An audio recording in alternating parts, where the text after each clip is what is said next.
Welcome students.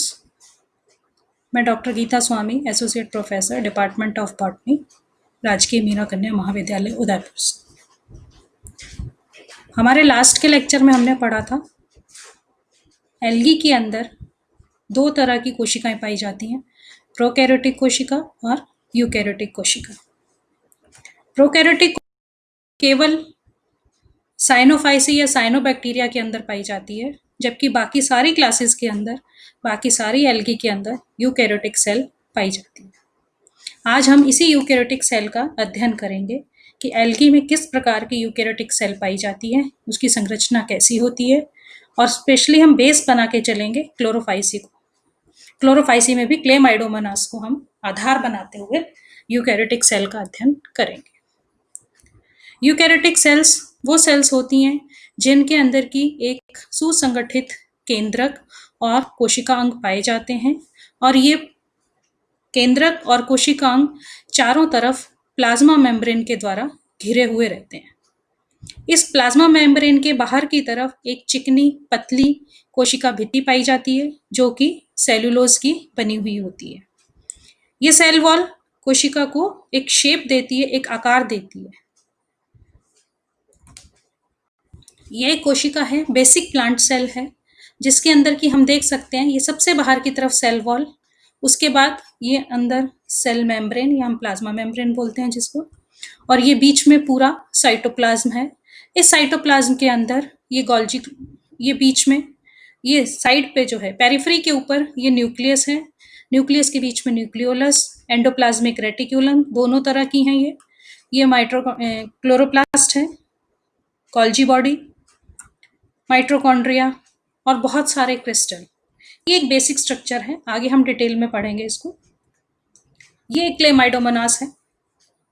Chlamydomonas Chlorophyceae का member है, और इसकी कोशिका को हम आधार मानते हुए यूकैरियोटिक कोशिका का अध्ययन करेंगे। आप देखें, ये एक पियर शेप सेल होती है, नाशपाती के आकार की कोशिका है। इसके अंदर दो फ्लैजिला पाए जाते हैं और दोनों फ्लैजिला की लंबाई बराबर होती है। यहाँ पर ये कटा हुआ फ्लैजिला दिखाई दे रहा है ताकि अंदर की संरचना दिखाई दे सके। उसके नीचे दो बेसल बॉडीज पाई जाती हैं।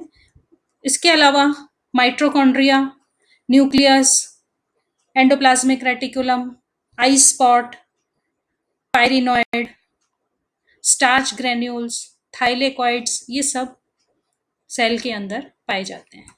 क्लोरोप्लास्ट आप देख सकते हो एक कप के आकार का होता है, कप शेप क्लोरोप्लास्ट पाया जाता है। इसकी ल्यूमेन के अंदर ये न्यूक्लियस प्रेजेंट होता है। अब हम वन बाय वन हर पार्ट का अध्ययन करेंगे। तो सबसे पहले सेल वॉल।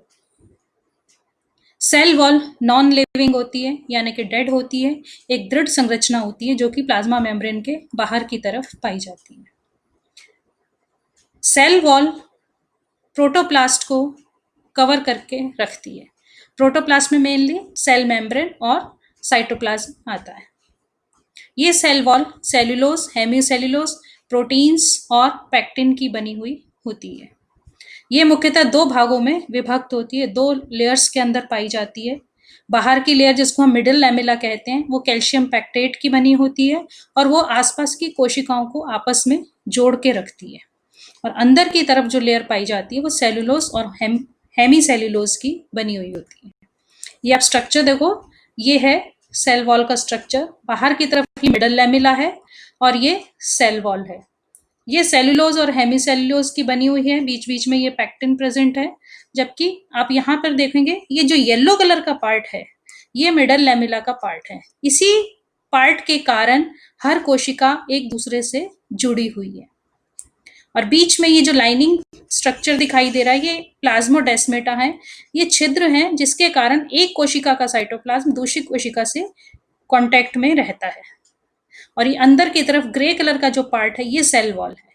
तो सेल वॉल का अंदर का हिस्सा है, यानी कि जो कि सेलुलोज और हेमीसेलुलोज का बना हुआ है। ये ग्रे पार्ट जो है वो सेलुलोज और हेमीसेलुलोज का बना हुआ है।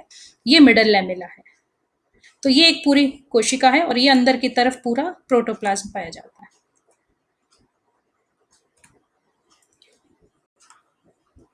नॉर्मली सेल वॉल जो है वो सेलुलोज और पैक्टिन की बनी हुई होती है, लेकिन कुछ क्लासेस के अंदर सेलुलोज और हेमी सेलुलोज के अलावा भी कुछ केमिकल कॉन्स्टिट्यूएंट्स पाए जाते हैं, जैसे कि फियोफाइसी जो क्लास है इसके अंदर एल्जीनिक एसिड, फ्यूकॉइडिन, फ्यूसिन, हेमीसेलुलोज प्रेजेंट होते हैं। इसी तरह से रोडोफाइसी के अंदर सेल वॉल के अंदर पैक्टिन प्रेजेंट होता है। कैरोफाइसी के अंदर सेल वॉल के ऊपर कैल्शियम कार्बोनेट पाया जाता है और डायटम्स के अंदर सिलिका भी उपस्थित होती है। और यूग्लिना, जिम्नोडिया, पैरामिमनोस इनके अंदर सेल वॉल एब्सेंट होती है, केवल पेलिकल पाई जाती है, जिसको हम पेरिप्लास्ट भी कहते हैं। हमने पहले भी एक लेक्चर में पढ़ा था कि कुछ सेल्स के अंदर सेल वॉल एब्सेंट होती है और वो चारों तरफ पेरिप्लास्ट से घिरी हुई रहती है। इलेक्ट्रॉन माइक्रोस्कोप से स्टडी करने पर हमने देखा कि सेल वॉल जो है वो सेलुलोज की बनी होती है और माइक्रोफाइब्रिल यानी कि सूक्ष्म तंतु पाए जाते हैं सेलुलोज के, जो कि 30 माइक्रोन से लेकर 200 माइक्रोन तक मोटे होते हैं। ये सेल वॉल, अगर हम फंक्शंस की बात करें तो सेल वॉल के कार्य क्या है? सेल वॉल एक तो सेल को शेप देती है, दूसरा इसके अंदर जो प्लाज्मोडेस्मेटा प्रेजेंट होते हैं, जो छिद्र प्रेजेंट होते हैं कोशिका भित्ति में, उन छिद्रों के कारण एक कोशिका का साइटोप्लाज्म दूसरी कोशिका के कांटेक्ट में रहता है। ये सेल वॉल इसके अलावा कोशिका को किसी भी तरह की बाहरी इंजरी से, बाहरी चोट से बचाती है और किसी भी तरह के पैथोजेंस अगर आते हैं, मतलब रोग कारक जो भी होते हैं, उनसे भी ये सेल की सुरक्षा करती है। सेल वॉल के अंदर प्रोटोप्लास्ट पाया जाता है, जो कि मेनली सेल मेम्ब्रेन और सेल ऑर्गेनेलिस का बना होता है। तो सबसे पहले हम लेते हैं सेल मेम्ब्रेन, जिसको कि हम साइटोप्लाज्मिक मेम्ब्रेन भी बोलते हैं या उसको हम प्लाज्मा लेमा भी बोलते हैं। प्लाज्मा मेम्ब्रेन सेमी परमिएबल होती है, लिविंग होती है और पतली भित्ति होती है। ये सेल की अंदर और बाहर को बीच में पाई जाती है, तो बाहर से और अंदर में कांटेक्ट नहीं रहता है। प्लाज्मा मेम्ब्रेन प्रोटीन्स, कार्बोहाइड्रेट्स की बनी हुई होती है। इनकी 2 लेयर्स होती हैं और फास्फोलिपिड्स इनके अंदर पाए जाते हैं। इसमें से बाहरी और अंदर की जो भित्ति है वो प्रोटीनेशियस होती है, जबकि इन दोनों भित्तियों के बीच में, इन 2 लेयर्स के बीच में सैंडविच के रूप में लिपिड पाया जाता है। आउटर और इनर लेयर प्रोटीन की होती है और इन प्रोटीन लेयर के बीच में सैंडविच के रूप में लिपिड, फॉस्फोलिपिड्स पाए जाते हैं। ये आप देख सकते हैं, ये हमने प्रोकैरियोटिक सेल के अंदर भी देखा था। तो सेल मेम्ब्रेन दोनों के अंदर एक जैसी ही होती है। सेल वॉल में केमिकल कॉन्स्टिट्यूएंट्स अलग अलग होते हैं, वहां पर म्यूकोपॉलीपेप्टाइड्स की बनी होती है प्रोकैरियोटिक सेल में, जबकि यहाँ पर सेलुलोज, हेमीसेलुलोज और पैक्टिन की बनी हुई होती है। प्लाज्मा मेम्ब्रेन के अंदर की तरफ साइटोप्लाज्म उपस्थित होता है। प्लाज्मा मेम्ब्रेन के अगर हम फंक्शन देखें तो प्लाज्मा मेम्ब्रेन सेलेक्टिवली परमिएबल होती है, चयनात्मक रूप से पारगम्य होती है। कुछ चीजों को ये अपने अंदर से पास होने देती है, कुछ मटेरियल को ये पास नहीं होने देती है। ये सेल की किसी भी तरह के शॉक और इंजरी से सुरक्षा करती है और मॉलिक्यूल्स इसके कारण एक दूसरे के साथ इंटरेक्शन करते रहते हैं। ये सेल ग्रोथ और सेल डिवीजन में भी बहुत इंपॉर्टेंट होती है। सेल मेम्ब्रेन के अंदर की तरफ जो साइटोप्लाज्म पाया जाता है, उसके अंदर बहुत सारे कोशिका अंग पाए जाते हैं। मेन कोशिका अंग जैसे कि nucleus, mitochondria, endoplasmic reticulum, ribosomes, Golgi body, chloroplast, pyrenoid, eye spot, flagella, vacuoles. अब हम इनका 1 बाय 1 अध्ययन करेंगे। ये फिर एक सेल का स्ट्रक्चर है और देखना चाहो तो आप, ये एंडोप्लाज्मिक रेटिकुलम दिख रही है आपको, दानेदार है, इसके ऊपर राइबोसोम के कण पाए जाते हैं। ये न्यूक्लियस, ये वैक्यूल और ये क्लोरोप्लास्ट ग्रीन कलर के, ये ब्राउन कलर के माइटोकॉन्ड्रिया, ये गोल्जी बॉडीज। तो ये एक सेल वॉल का स्ट्रक्चर है। अब सबसे पहले हम पढ़ेंगे न्यूक्लियस। न्यूक्लियस क्या है? Nucleus is the main organelle of the cell. कोशिका का एक मुख्य अंग है न्यूक्लियस। ये जनरली सेल की पेरिफेरी के ऊपर पाया जाता है, एक साइड पे पाया जाता है और इसका साइज 1 माइक्रोन, 1 μ से 80 μ तक होता है। ये डबल मेम्ब्रेन स्ट्रक्चर होता है और इसके अंदर सभी तरह की जेनेटिक इंफॉर्मेशंस उपस्थित रहती हैं। इसीलिए इसको हम न्यूक्लियस को कोशिका का ब्रेन भी कहते हैं, कोशिका का दिमाग भी कहते हैं। न्यूक्लियस सभी तरह की यूकेरियोटिक सेल्स के अंदर पाया जाता है। न्यूक्लियस कई पढ़ने के लिए हम न्यूक्लियस का अध्ययन करने के लिए हम इसको 2 या 3 भागों में डिवाइड करते हैं। जैसे कि सबसे पहले न्यूक्लियर एनवेलप, यानी कि न्यूक्लियस के बाहर की तरफ जो भित्ति पाई जाती है उसको हम न्यूक्लियर एनवेलप कहते हैं। ये डबल मेम्ब्रेन स्ट्रक्चर होता है जो कि न्यूक्लियस को घेर के रखता है, प्रोटीन्स और लिपिड्स का बना हुआ होता है। डबल मेम्ब्रेन के बीच में जो स्पेस पाई जाती है उसको हम कहते हैं पेरीन्यूक्लियर स्पेस। जो बाहर की भित्ति होती है, जो बाहर की मेम्ब्रेन होती है इसकी, वो एंडोप्लाज्मिक रेटिकुलम के साथ जुड़ी हुई होती है, और जबकि अंदर की मेम्ब्रेन में छोटे छोटे पोर पाए जाते हैं जिसको हम न्यूक्लियर पोर्स कहते हैं। अंदर न्यूक्लियर एनवेलप के अंदर न्यूक्लियोप्लाज्म पाया जा रहा है। न्यूक्लियोप्लाज्म के अंदर न्यूक्लियोलस और क्रोमेटिन पाए जाते हैं। तो न्यूक्लियोलस या न्यूक्लियोलाई मेम्ब्रेन बाउंड नहीं होती है, और ये राइबोसोमल आरएनए का सिंथेसिस करने के लिए एक्टिव साइट होती है, यानी कि न्यूक्लियोलाई के ऊपर ही आरएनए का सिंथेसिस होता है, राइबोसोमल आरएनए का सिंथेसिस होता है। एक न्यूक्लियस के अंदर, एक कोशिका के अंदर न्यूक्लियोलाई की संख्या अलग अलग होती है। ये न्यूक्लियोलाई या केंद्रिका हम बोलते हैं इसको, केंद्रिका आरएनए और प्रोटीन की बनी हुई होती है, और संरचना के आधार पर न्यूक्लियोलाई जनरली, संरचना के आधार पर कह सकते हैं हम, या नंबर्स के आधार पर न्यूक्लियोलाई 4 तरह की होती हैं। एक तो वो न्यूक्लियस 4 तरह के होते हैं। एक जिनके अंदर की एक न्यूक्लियोलाई पाई जाती है, कई बार एक न्यूक्लियस के अंदर 2 या अधिक न्यूक्लियोलाई होती हैं, कई बार बहुत सारा न्यूक्लियर मास होता है वो इकट्ठा हो जाता है और न्यूक्लियस के अंदर प्रेजेंट होता है, और कई बार बहुत छोटी छोटी न्यूक्लियोलाई एक साथ इकट्ठी होकर के एक लाइन के अंदर उपस्थित होती हैं। इसके अलावा न्यूक्लियोप्लाज्म के अंदर क्रोमेटिन पाए जाते हैं।